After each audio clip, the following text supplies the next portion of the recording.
TSR study পয়েন্টে সকলকেই স্বাগত। আজকের ভিডিওতে দ্বিতীয় পর্যায়ক্রমিক মূল্যায়ন 2025 সালে দ্বিতীয় শ্রেণীর বাংলা বিষয়ের এক্সের নমুনা প্রশ্নপত্র উত্তর সহ আলোচনা করব। তোমরা সকলেই জানো তোমাদের এই পরীক্ষায় 30 নম্বর থাকবে, সময় পাবে 1 ঘন্টা। তাহলে দেরি না করে চলো ভিডিওটা দেখে নিই। যদি ভিডিও ভালো লাগে লাইক, সাবস্ক্রাইব ও বন্ধুদেরকে শেয়ার করে দিও।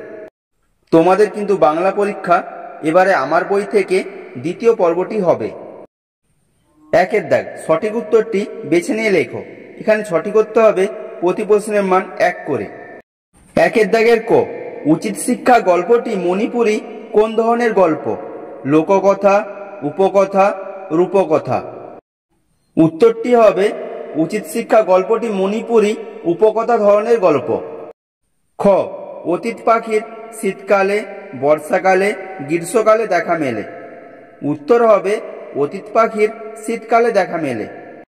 গ, চাঁদের কিরণ লাগে বাড়িতে, দিঘিতে, গোয়ালে। সঠিক উত্তরটি হবে চাঁদের কিরণ লাগে দিঘিতে। ঘ, পূর্ব দিকের মেঘ ইস্পাতের মতো কালো, সাদা, ধূসর। সঠিক উত্তরটি হবে পূর্ব দিকের মেঘ ইস্পাতের মতো কালো। নেক্সট কোশ্চেন, বুদ্ধির পরীক্ষা গল্পটি সুকুমার রায়, নৃপেন্দ্রকৃষ্ণ চট্টোপাধ্যায়, উপেন্দ্রকিশোর রায়চৌধুরীর লেখা।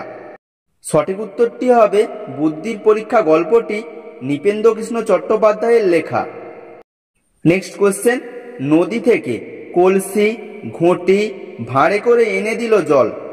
সঠিক উত্তরটি হবে নদী থেকে ভাঁড়ে করে এনে দিল জল। 2 দাগ শূন্যস্থান পূরণ করো। এখানে 5টি করতে হবে, প্রতি প্রশ্নের মান 1 করে। 2 দাগের ক, ড্যাশ সেই নৌকো সস্তা দামে বিক্রি করে। উত্তর হবে ভক্তরাম সেই নৌকো সস্তা দামে বিক্রি করে। খ, ছি ছি উল্লাস ভয় করতে ড্যাশ করে না। উত্তর হবে ছি ছি উল্লাস ভয় করতে লজ্জা করে না। গ, ড্যাশের হাতে লাঠি খেয়ে ভাল্লুকের মেরুদণ্ড ভেঙে গেল। উত্তর হবে শম্ভুর হাতে লাঠি খেয়ে ভাল্লুকের মেরুদণ্ড ভেঙে গেল। ঘ, ভাগ্যে দুজনের কাছে দুটো ড্যাশ বাতির মশাল ছিল। উত্তর হবে ভাগ্যে দুজনের কাছে দুটো বিজলি বাতির মশাল ছিল। নেক্সট কোশ্চেন, বেলুন বাড়ির কোনো ড্যাশ থাকে না। উত্তর হবে বেলুন বাড়ির কোনো সীমানা থাকে না। 3 দাগ বাক্য রচনা করো। এখানে 2টি করতে হবে, এর জন্য 2 নম্বর থাকবে। 3 দাগের ক, মোমবাতি। এর বাক্য রচনা করলে হবে কালী পূজার সময় বাড়িতে বাড়িতে মোমবাতি জ্বালিয়ে সাজানো হয়। খ, বেলুন। এর বাক্য রচনা করলে হবে আকাশে বেলুন ওড়ে। 4 দাগ বাম দিকের সাথে ডান দিক মেলাও। এখানে 3 নম্বর থাকবে। বাম দিক ডান দিকটা দেখো। বাম দিক কর্ম, আনন্দিত, শ্রবণ। ডান দিক শোনা, খুশি, কাজ। উত্তরগুলো দেখো। কর্ম, এর উত্তর হবে কাজ। খ, আনন্দিত। এর উত্তর হবে খুশি। গ, শ্রবণ। এর উত্তর হবে শোনা। 5 দাগ যুক্তবর্ণ ব্যবহার করে অর্থ লেখো। এখানে 3টি করতে হবে, প্রতি প্রশ্নের মান 1 করে। 5 দাগের ক, পয়সা।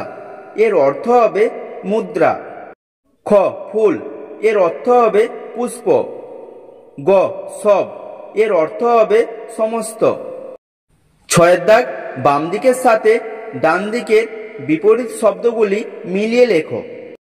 বাম দিক ডান দিকগুলো দেখো। বাম দিক সহজ, রজনী, উচিত। ডান দিকটা দেখো নিশি, অনুচিত, কঠিন। উত্তরগুলো দেখো। সহজ, এর বিপরীত শব্দ হবে কঠিন। খ, রজনী। এর বিপরীত শব্দ হবে নিশি। গ, উচিত। এর বিপরীত শব্দ হবে অনুচিত। 7 দাগ নিচের প্রশ্নগুলির উত্তর দাও।